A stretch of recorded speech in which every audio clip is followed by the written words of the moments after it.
Eldredge Blalock, and your Hudson Link's development director. Hudson Link for Higher Education Prison offers college education and life skills and reentry support to currently and formerly incarcerated individuals with the goal to empower individuals to positively impact their lives, families, and communities, leading to a reduced relapse in recommitting crimes and increased employment in opportunities. So the graduation, we had a recent graduation from on May 9th.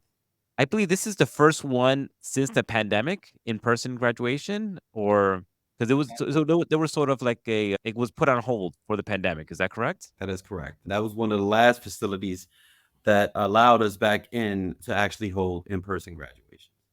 Right. So, like I said, in that gave a little brief intro of exactly what the Hudson Link for Higher Education in Prison is all about. But if you want to say in your own words what this program is about and what it means to you. Yes. So again, that was a great overview of the organization. Hudson Link for Higher Education in Prison is a nonprofit based in Ossining, New York, where we coordinate college programs in 6 New York State correctional facilities to provide incarcerated people with opportunities to obtain college degrees. We offer everything from associate's degrees to bachelor's degrees. We're one of the only college programs to offer pre-college, the 1 year remedial course in math and writing to prepare students for the rigors of college classroom. For 26 years now, we've awarded over 1,200 college degrees. Now, in its program's 26 years, we have a strong focus on serving our over 1,800 students released in the communities, whose recidivism rate remains below 2%. That's more than a 98% success rate. And we do that because 70% of our staff at Hudson Link are formerly incarcerated, including myself. So 70% of us, our staff are formerly incarcerated. We also have transitional housing for our students who are released who need housing.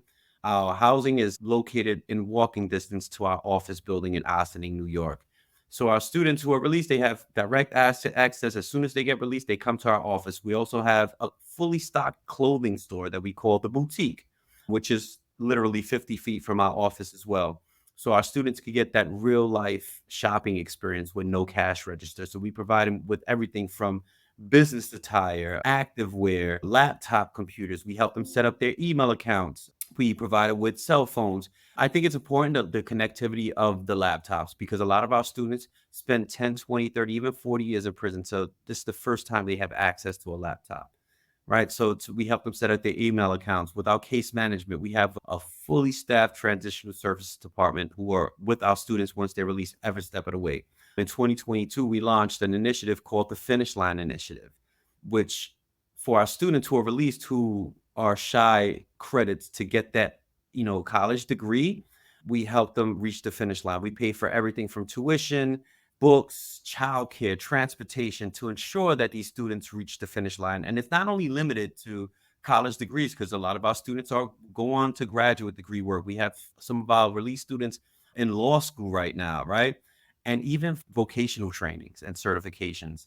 Some of our students want that hands-on and they want to get into carpentry. So we provide them with the same incentives. We pay for childcare, transportation for the certification to ensure that they reach the finish line, whether it's as gainfully employed, getting stable housing, or whatever the case may be. Right, right. Yeah, it's a great program that you guys. I'm glad you mentioned what happens after those who are part of the program and come out of prison, the boutique store and getting folks set up in suits and things like that. I remember, I don't know whose story I was hearing, but it could have been yours when at one of the graduations about how much that helped them, just because felt like a normal person getting a suit and getting their interview ready. You mentioned the laptops, like you said, those who are incarcerated for so many years, the first time touching a laptop, getting used to, because now we're just such a connected world here. Yeah. So, how if a person who's incarcerated, how can they be part of the program? What is the criteria for them to be part of the program? And they say they want to get a higher degree. How does that process work? So the only criteria that we have, unlike any other college who we share the space with in the New York Department of Corrections, they have to have a high school diploma, a GED. That's the only criteria. We don't screen for the best and the brightest. We don't care what they're in prison for. If they have a desire to get a higher education while incarcerated, we are going to provide them with a higher education in prison. We have a really significant waiting list. So that's why we started the remedial classes. So you'll get on the waiting list for the remedial courses. Then you have that 1 year class that prepares you for the rigors of a college classroom. So, while other college programs don't take folks with life without parole, we'll take them. We'll make sure because, these colleges are changing the dynamics of the prison, the culture of the prison. So that's the criteria. You have a GED and a desire to get a college education. If there's room for you in a classroom, you're going to get in a classroom. Right.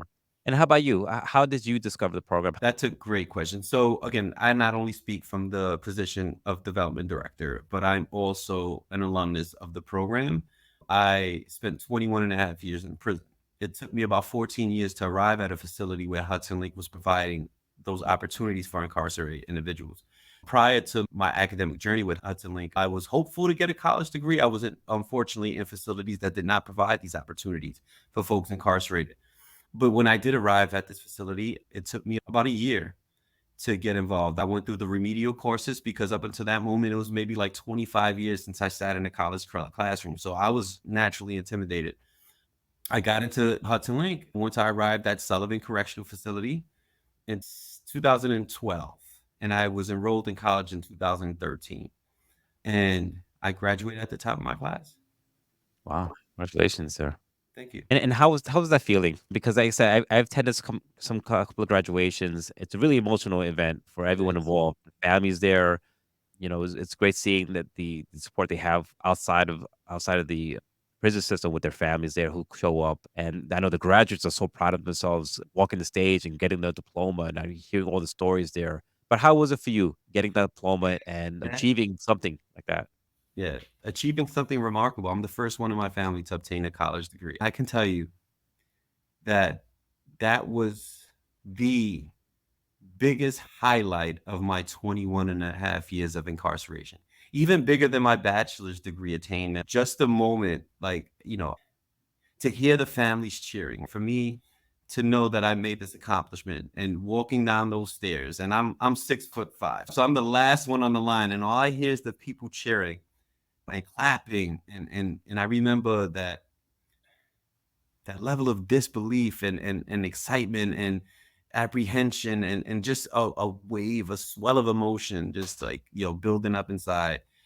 Again, besides like the birth of my children, I'd say that was one of, if not the biggest highlight of my incarceration because I knew I accomplished something that my son, who was like 4 years old at the time, right? My daughter, who was like well 12 years old at the time, 13 years old at the time, they didn't really understand what I accomplished.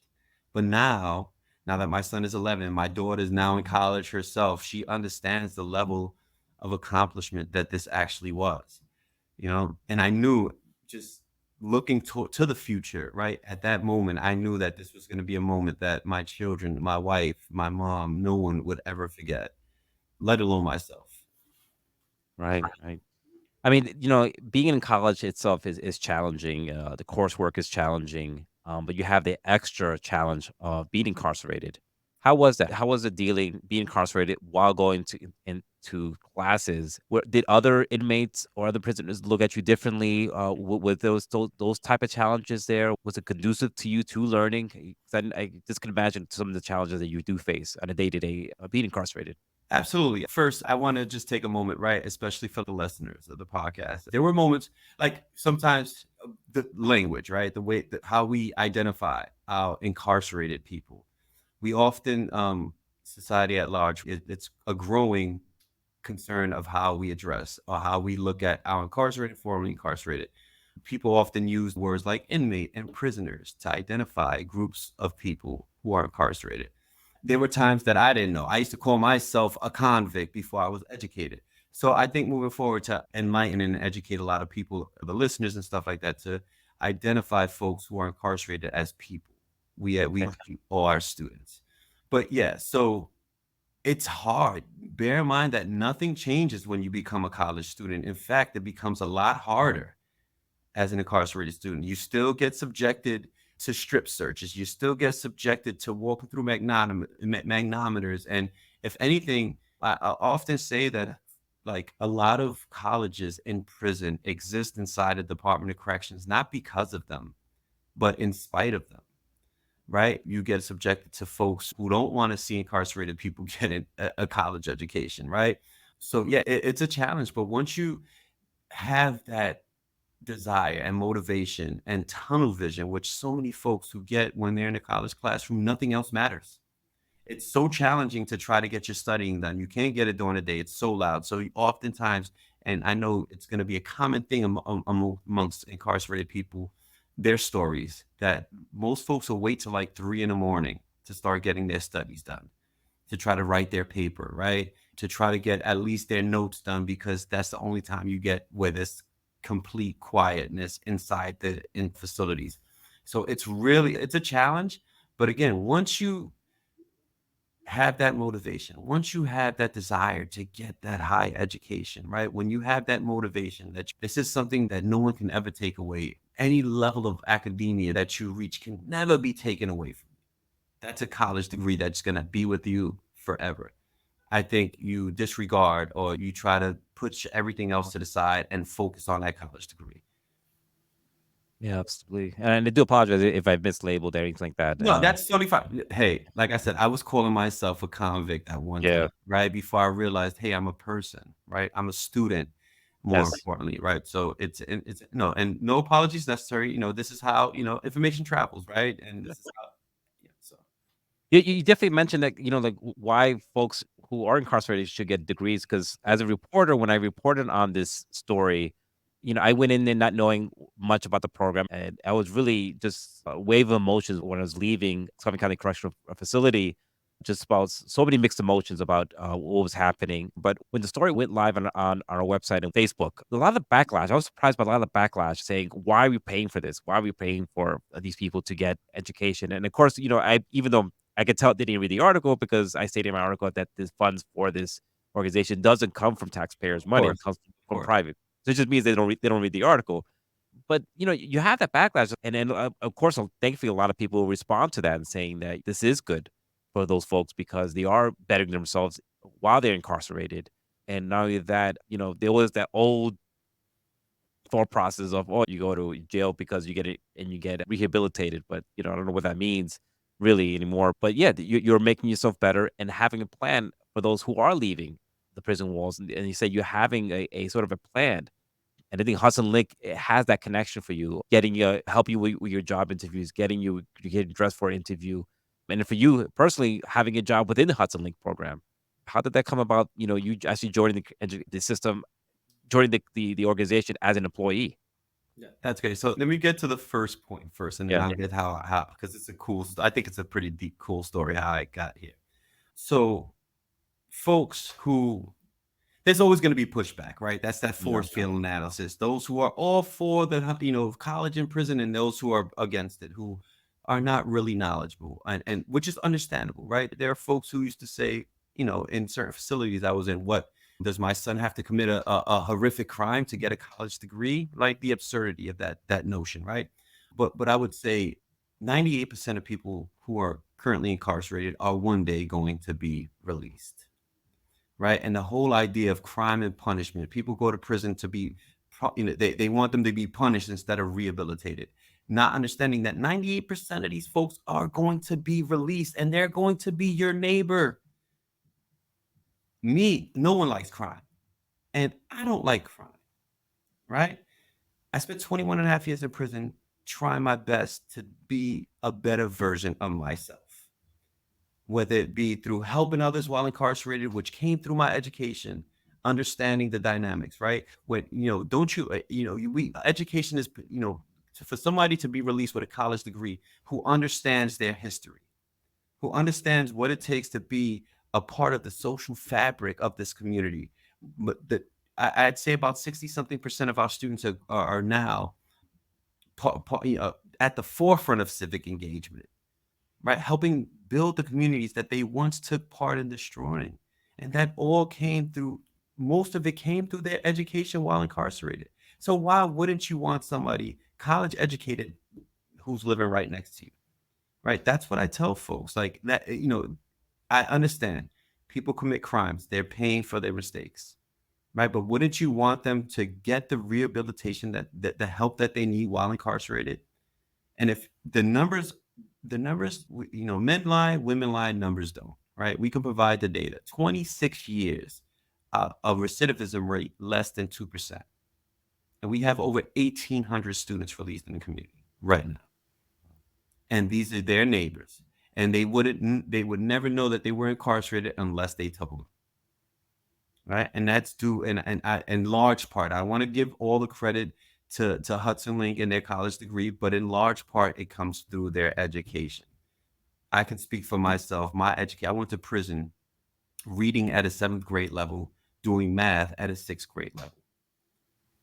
I went to prison at 19 years old. I was released 21 years later, 21 and a half years later, holding 2 college degrees through Hudson Link. In 2022, during my release, I obtained my graduate degree. My daughter, who is now in college, is now on her 2nd semester in the same college that I just got my graduate degree from. She's enrolled in the same college right now. So we often talk about the ripple effect now that it has on our children and grandchildren and nieces and nephews. Let's talk about these are the stories and the things that folks who are so opposed to higher education in prison should know about.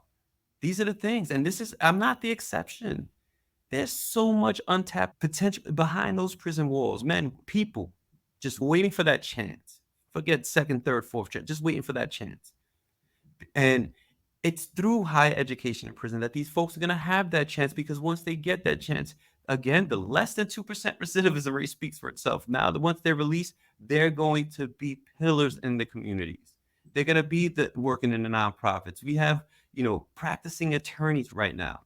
So these are the stories that folks need to hear when they're part of that pushback to why would we want to fund something like this? Why wouldn't you want to fund something like this? Right? So now, how I got into it, again, I went to prison really young. I got involved with Hudson Link, and it changed my life. I read my first book while I was incarcerated, right? And that's when my relationship with education changed. And up in that moment, I wanted to get a college degree. I was hungry for a college degree. Got my 2 college degrees while incarcerated. I was released in 2019, and I secured this position at Hudson Link 3 months after my release. And how it came about. So I remember one of the first things, besides like getting your resume, perfected and getting to learn the laptop. I spent 21 and a half years. I never had a cell phone. The most intriguing thing that I watched on television, because I never saw a cell phone, was like how the touch screen, you can scroll with your finger. I thought that was the most amazing thing on the planet. So just getting familiar with my cell phone, getting familiar with my laptop. One of the first things outside of that a lot of formerly incarcerated people do is social media. They want to get on social media. They want to know how this works because they hear so much about it. So I got on social media. One of my few friends that I had on Facebook and Instagram was Hudson Link. I just set up my email account. I'm checking it. But I remember I noticed job posting on Facebook for Hudson Link. And it said development manager. And I'm like, in my mind, like, what is development manager? Let me see what this is. Because, I wanted to get employed. I started working as a credible messenger for the Poughkeepsie Task Force, maybe like a week or so after my release. And, it was a cool gig, but I knew I wanted to do something more. So I started looking through the job description and what you need and what you're doing. And it started explaining, like, this is what you have to do. You have to write grants and you have to fundraise and you have to do this. I'm like, wow, while I was incarcerated, I was doing a lot of these things because I ran a number of different organizations within the facility, because there's these sub-organizations that incarcerated people run. I would fundraise for banquets and for different items to sell to the facility, inside the facility. I actually did the work, and I was like, maybe I can do this on a larger scale. So with little to no experience really in this field, I took a shot in the dark and I submitted my resume. I felt like I had to write the most powerful cover letter ever, right? And I did. I wrote an amazing cover letter and I submitted my resume, and I became the first formerly incarcerated Hudson Link alumnus to hold the position of development manager, and now I'm the director. Congratulations. Yeah. And it must be a great feeling knowing that you knew you had the capability of doing something. Now you had the tools that you learned while incarcerated that you could, write, read, and develop this position for yourself. That's great. That has to be a great feeling. And I say you mentioned when I did my reporting, I also met folks who they knew they weren't coming out at all, uh, but they still participated in the program, saying, "Hey, my kids." So I know that they could accomplish something. And a lot of them, a lot of the folks have kids, and that was one of the main motivations for them was to so their kids can look back and say, "Hey, my father got a college education and Absolutely. was able to go there." So I Um, remember when I arrived at Hudson Link, I was incarcerated for 14 years at the time. And in 14 years, I've been to a number of different facilities. And I couldn't believe what I saw where I arrived at Sullivan Correctional Facility. I believe like 60 to 70% of that population at Sullivan Correctional Facility are serving indeterminate sentences, meaning that the vast majority of folks are never going to get released. Men were bringing books to the prison yard. They were studying, right? And they were college students. And there were some folks who I knew for years who the thought of them becoming a college student was so far fetched. They were so far removed from a college classroom to see these men right now in the prison yard studying, pushing to get me in college because they knew that I was ascending prior to this facility. It was paradigm shifting. It was the most amazing thing that I've seen in my entire incarceration. And I could not be more grateful for that opportunity to see that, to speak to that, right? Because now I can share these stories as a development director, because, a large part of my job is to tell compelling stories. And this is not only compelling, but it's a true story because I'm the best example I have because I lived through it, seeing this. And a lot of these men who I spent time with inside are still there, unfortunately. And a great part of this story is that this past graduation in Sullivan. So in 2017, I spoke on a podium giving the valedictorian speech. And this past May, for the first time, I went back into the facility and I spoke at that same podium, given that I was the keynote speaker at that graduation. And when I tell you, like, I give a number of talks. I speak on a number of panels. I've given speeches in front of large crowds, but nothing was more nerve-wracking than this one because there were men who watched me grow up while I was incarcerated, who are still incarcerated right now. And again, I say that I'm not the exception. These are the same men who I know who are going to be home right now. They're holding 2, 3 college degrees and who will be a pillar in the community. These are men who are living off taxpayers' money right now, who, if they had an opportunity that once they're released with every degree and every experience that they have acquired, they will be paying taxes right now. These are the conversations that need to happen. Right. And it was so moving for me to go back inside and be the keynote speaker and for guys to see me who was once sitting in those same exact seats that they occupied that day. So well, I have two questions that came up for that. One was, how did it feel going back to the Sullivan County Correctional Facility as a keynote speaker, walking through those halls again and walking into the facility? they're calling me sir Hmm. when I walk in. I'm no longer an inmate, a prisoner, or a number. My name is either Sir or Mr. Blalock. And wow, that was it's a great feeling. I'm still met with, despite the fact that I'm a development director, despite the fact that I am now a homeowner, despite the fact that my kids are in college, no one has been to prison. They would still say, "Hey, you're staying out of trouble," which it's so absurd to me, right? I mean, they don't know, but I'm coming back into prison. I'm wearing a suit and tie, man, right? But outside of that, it was nostalgic. Me walking and seeing the same correction officers walking through while a lot of them were greeting me, saying hello and doing all those things. It was great. It was, again, I was met with I was terrified. I was excited because I know I was going to see a lot of my close friends and brothers and comrades. But it was also sad, because we're, survivor's guilt survivor's remorse is real. And I remember getting to the top, right? And I remember, a CO who was there when I was there, who's now a sergeant. He's like, hey, what's going on? And then one of the academic coordinators comes out the room where the graduates are getting their regalia on and putting on ties. And she was a little frantic asking, hey, does anybody know how to tie a tie? And I'm like, yeah, I do. Right. So I tell the sergeant, great seeing you. He's like, go ahead, go handle your business. So I'm walking in and I already see because it's like all, glass. So you can see inside this room where I once stood putting on a tie, where I didn't know how to put on a tie, where somebody was helping me put on a tie.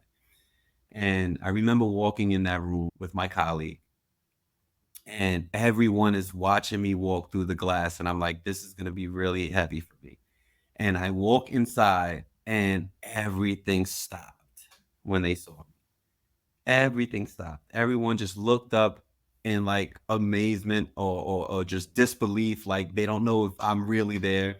I was met with a lot of hugs and like hands pounds and stuff like that. And I remember asking, everybody, how you doing? And everyone talking to me. It was a bit overwhelming, but I was so in the moment that it felt powerful for me to be in that room with such incredible men. And to the point where I looked and it felt like there was a line of like my friends waiting to just give me a handshake and a hug. And once I got to like the last one and like we're all like in a circle, we're all talking. I didn't tie one tie, not one tie that I get to tie because I had to get it was so much. It was so heavy and I was full with a wave and a swell of emotion that I had to get out of there because it was so much for me because I genuinely love and care about each and every one of them. And I see the same look in their eyes that I once had when I stood in that same room, when I was in that same room preparing to walk, because I accomplished something remarkable. I got my college degree. And that was an incredible feeling. Leaving was even harder, right? Because you're in a constant incline when you get in there. It's like, oh my God, this is great. And then now I have to say bye. But if I was able to give them any level of hope, because that's something that I needed when I was incarcerated in those same positions, I feel like I have the best job in the world because I have an opportunity to raise money to support the people that I love and care about, a program that's given me so much, and understanding that every interview, every time I speak to folks on a podcast or on a panel, every mouse click, every keystroke, I'm impacting someone's life. For that person who's probably reading their first book in a prison cell like I did, for that person who's the first one in their family to get a college degree, whose kid is about to start college or school and they don't have an opportunity, because the curriculum is a little too advanced for what they know at the moment. So going in there and feeling that swell of emotion and leaving as heavy as I did that day, I'd say it's worth it. Yeah. So, for me, that's where the emotions came, most for me was leaving, seeing, the celebration and seeing everyone joining hands together. What broke my heart was at that time when I was reporting, my wife was gonna have a Yeah. baby, and it broke my heart because I saw someone who's graduated and hugging their young kid. And then, towards the end, I was there almost all the way to the end, and then after a while, they take away the regalia and pack it away, and everyone goes back to where they have to go back to, and we're escorted out. And that really got me there because I was like, "Okay, I'm leaving, I'm going home, and these folks are not." Even though they had this great day, and was proud of them, and everyone was proud of them doing, but that really hit me there that they're not going home. I don't know why that came my mind came up to that, and also I'd never been in a correctional facility like Sullivan County one first time, and never realized how claustrophobic it is, and that's how, prisons are built, but that was one thing that took away that I got from it. As soon as I walked in, it was very claustrophobic, and I walking down the long hallway, sort of an incline that's like the orange floor. Yeah. I didn't realize how small the windows were. It was so claustrophobic being in there, in the hallways, being in the rooms there. The wave of emotions came for me was when I was leaving and seeing, that was heartbreaking to see. But at the same time, very proud that these folks were accomplishing great things. They were very happy. Just the joy in their face. Yeah. They have the stop and repeat in the back, and folks were taking pictures with their families, and it was just great to see their smiling faces. But it's heartbreaking to see after a while everyone has to sort of separate and the families to go home and they go back to where they have to go back to. It I'm really sure it's is. heartbreaking for you when you went through it. Yeah, it was very heartbreaking because I knew exactly what was happening. I knew exactly what was going to happen, like, it's that level of happiness, for that brief moment, and yeah, that's tough. It's tough, and you try your best to put it aside because you have a job to do. Life doesn't stop, right?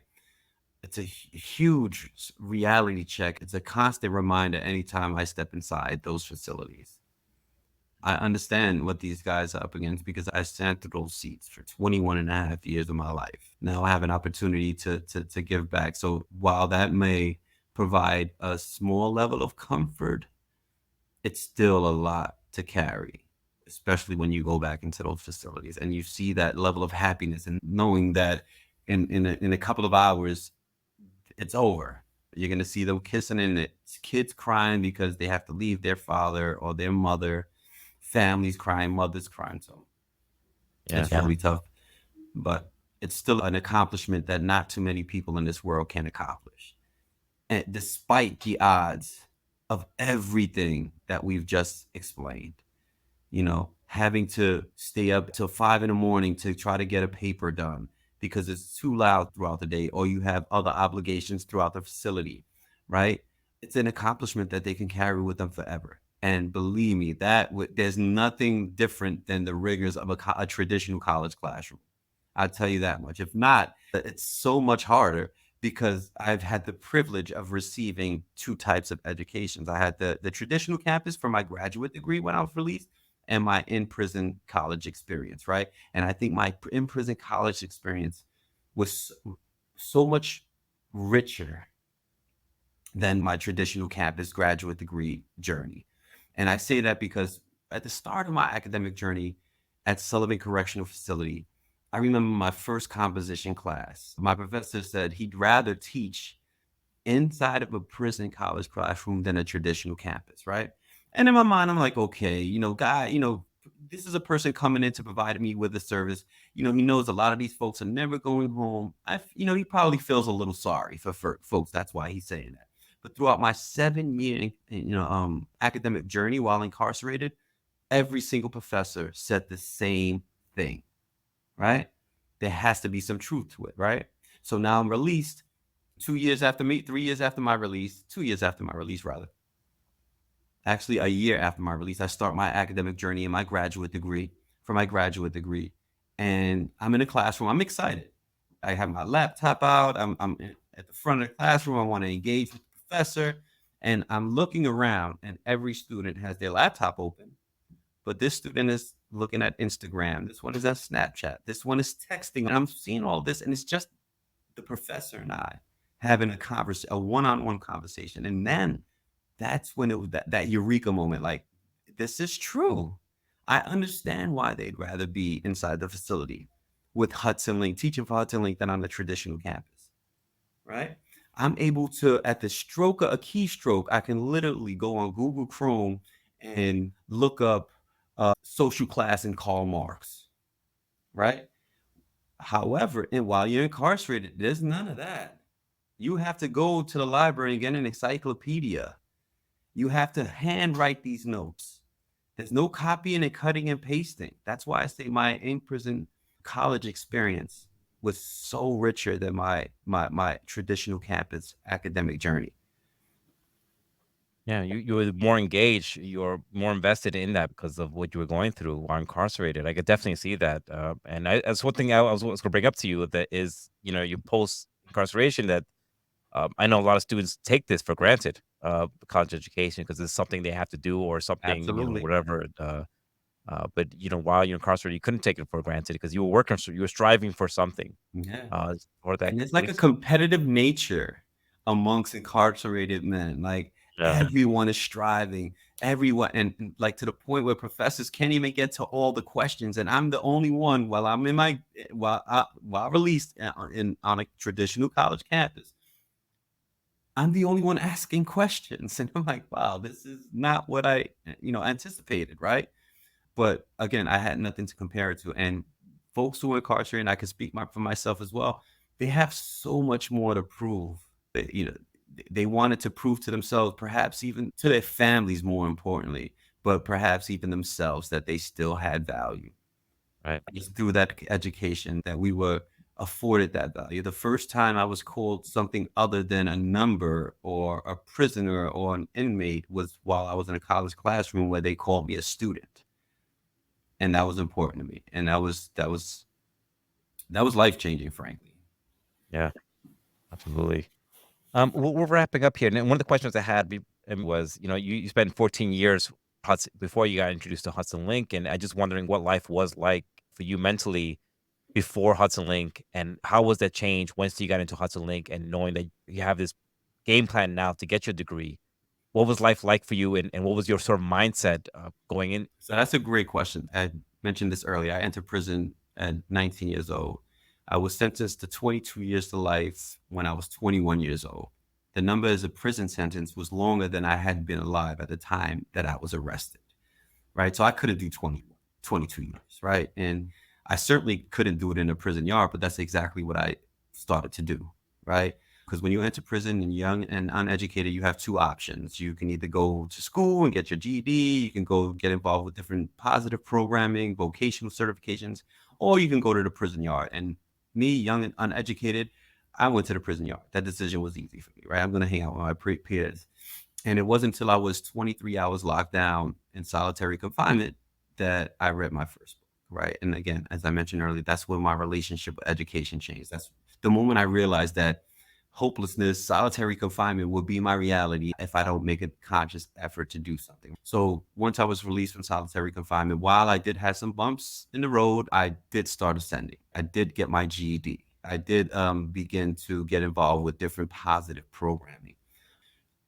Life is a lot different because Department of Corrections, you can literally fulfill mandatory, because you have mandated programs for that Department of Corrections, that you have to take, that are mandatory for you to take. And you can fulfill those requirements in less than 2 years.